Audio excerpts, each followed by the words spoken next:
Bonjour à tous, et bienvenue dans l'épisode 1 de la saison 2 de Radio Viso. Aujourd'hui, épisode un petit peu particulier puisqu'on va aborder un poème, Le Rhin, de Victor Hugo, qui fait partie de Lettre à un ami, la lettre 28 plus précisément. Donc, je ne vais pas procéder à une analyse de texte à proprement parler, en tout cas ne pas analyser mot par mot au sens académique, mais je vais vous proposer quelques réflexions que le texte m'a suscitées lors de sa lecture. Écoutons cela.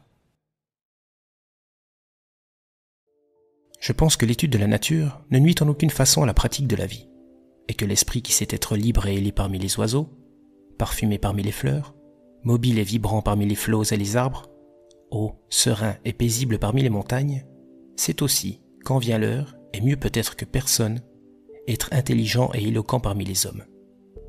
Je ne suis rien, je le sais, mais je compose mon rien avec un petit morceau de tout. Alors, dans ce poème, Victor Hugo fait pour moi référence à l'enfant. On pourrait déjà y voir dans le titre le Rhin, qui s'apparente à rhinos en grec ancien, le nez, c'est-à-dire saisir les choses, avoir du flair, donc un nouveau-né, ou un nouveau-né, N-E accent aigu, donc l'enfant. Libre et ailé parmi les oiseaux. C'est un lien direct avec la langue des oiseaux, mais dont l'hermétisme en cache certainement une partie du sens.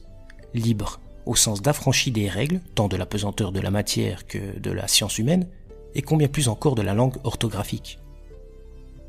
Parfumé parmi les fleurs. Eh bien, c'est un nouveau clin d'œil au nez, et une expérimentation au sein même de l'endroit. C'est une référence au laboratoire, où les expériences se font personnellement et en milieu adapté et adéquat. La praxis. Mobile et vibrant parmi les flots et les arbres. Mobile, c'est assez simple. Vibrant, c'est les ondes. C'est les flots, les vagues, c'est la mer. Ou la mer, M-E accent grave, R-E, qui permet la venue au monde de cette être union entre l'arbre, phallus, et la mer. De plus, on voit ici que ce déplacement, cette possession des 4 éléments, permet la plénitude. Les flots, c'est l'eau, les arbres, la terre, l'élévation vers l'air, et le bois, le feu. Cet enfant donc, cet être qui fait l'union donc, le trait d'union entre ces deux êtres, c'est la somme des deux. Donc le sommet des deux, le sommet de la montagne, d'où les vers suivants. Haut, serein et paisible parmi les montagnes. Cet enfant qui va devoir apprendre, puisqu'il ne sait rien, il ne sait pas. D'où enfant en latin, infari, celui qui n'a pas les mots. Et cet enfant saura, je cite, « Quand vient l'heure et peut-être mieux que personne, parce qu'il est vierge de toute connaissance néfaste, donc ignorant au sens de terrain potentiel de découverte. Il saura, je cite, être intelligent et éloquent parmi les hommes. Intelligent signifie celui qui saura s'adapter et faire des liens.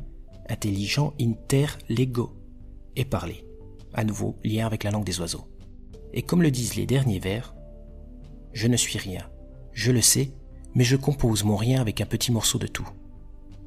L'enfant curieux et encore affranchi compose, donc crée. Et enfant en proto-araméen, c'est banim, comme on l'a vu, le constructeur. Il compose son rien avec un petit morceau de tout, de papa et de maman, mais également du tout, avec un grand T, de l'unité divine qui le rappelle à l'humilité de terrien. Ce poème est certainement un poème initiatique, comme l'est le livre du Petit Prince, rappelant qu'il faut, comme l'indiquent également les paroles de Jésus, être enfant pour aller du noir, de la matière, au blanc, la lumière. Et petit élément intéressant concernant le blanc, pour conclure cette vidéo.